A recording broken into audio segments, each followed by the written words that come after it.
awesome, absolutely awesome. I love it when a plan comes together. Definitely worth a look. Yeah, it was well on par.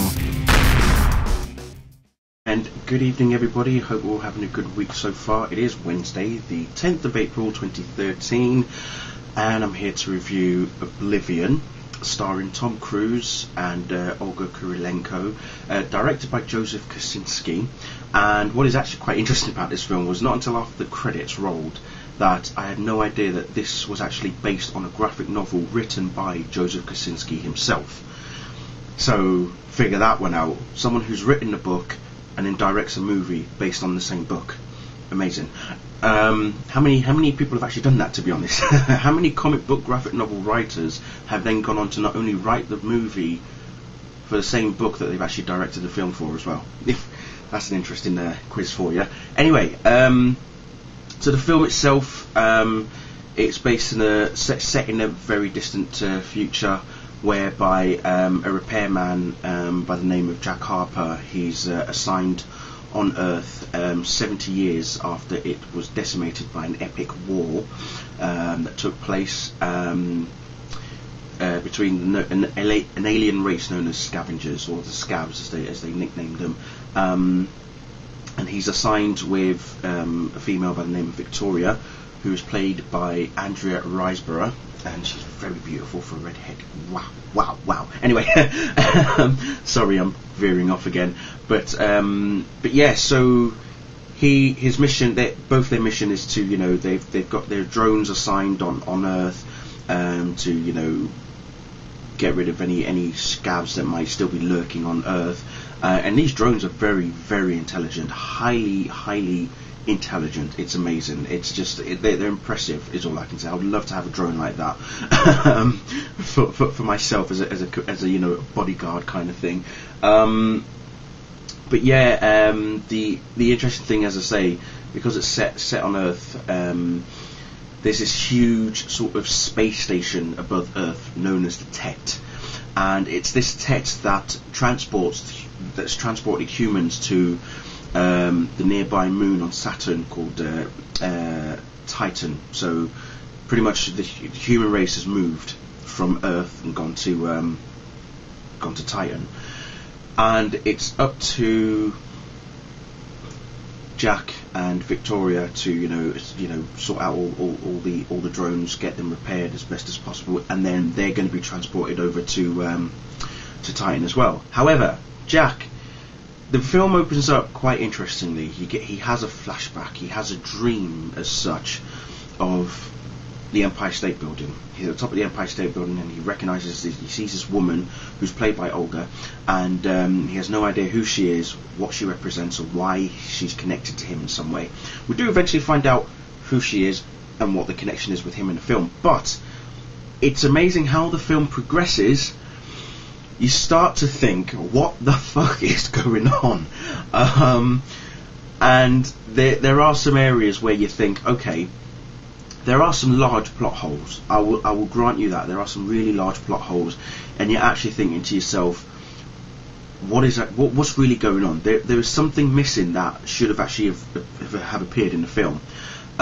Morgan Freeman is also in this film, and his role is quite, I'd say it's important, but he has a purpose. His character Malcolm Beach has a purpose in this film, and you will see, if you go and see this movie, you'll see what that purpose eventually becomes.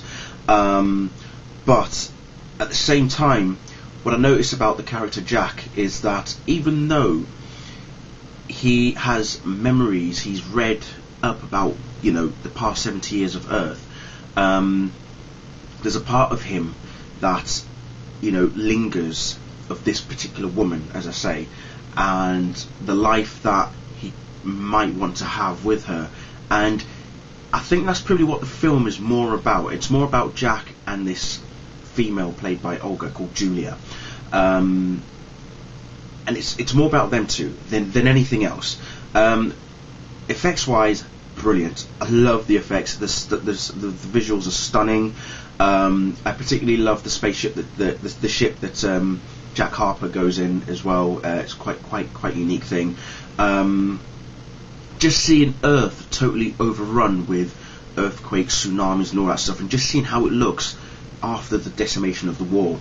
But we learn a harsh truth. We learn what really happened, and what really happened is just what really, that's where the mindfuck comes in.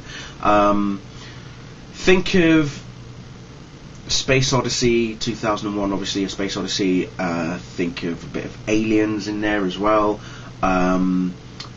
What else am I trying to gather here? I just had it on the tip of my tongue and now it's gone right off my mouth.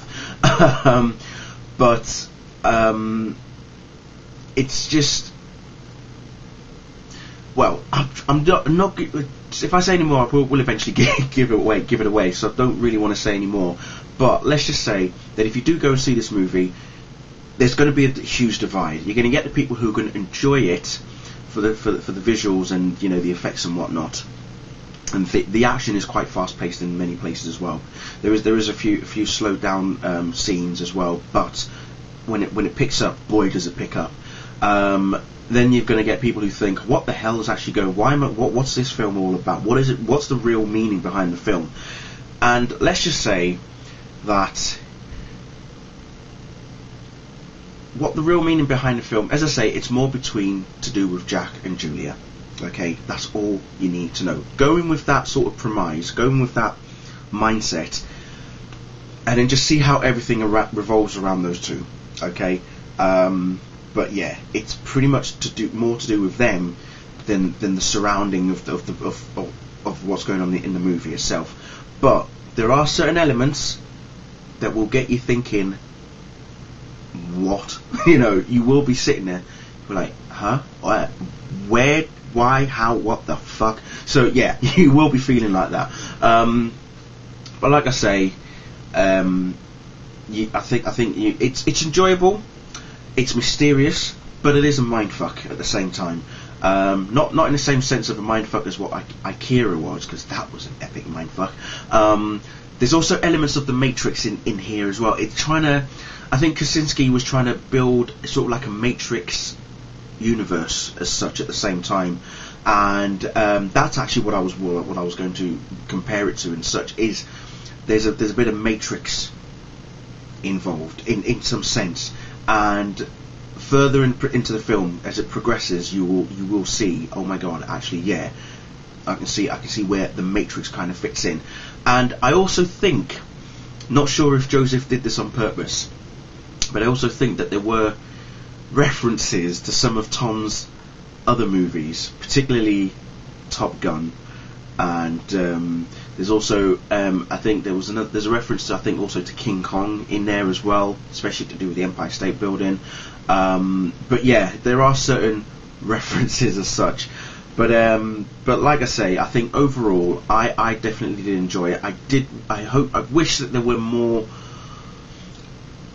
involvement in terms of the plot. As I say, there were a number of plot holes, and granted, I can let that slide because I did enjoy it. But if I really thought really hard about it, I would say, why was this?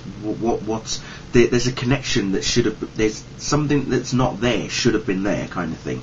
But yeah, go and see it. Let me know what you thought of it if you have seen it, and yeah. My next movie review is going to be Iron Man 3, okay, and if you don't know already, I am holding a competition for you to make me a new movie intro, okay. The link will be posted at the bottom or somewhere on the screen, so do please have a watch of that video. You have until the 24th of April, because I'll be reviewing Iron Man 3 on the 25th of April. So please get your entries in, and yeah, as I say, there is a prize or two involved, okay, so go for it. Okay, right, that's it from me. Thank you all very much for watching. I'll see you all later. Bye.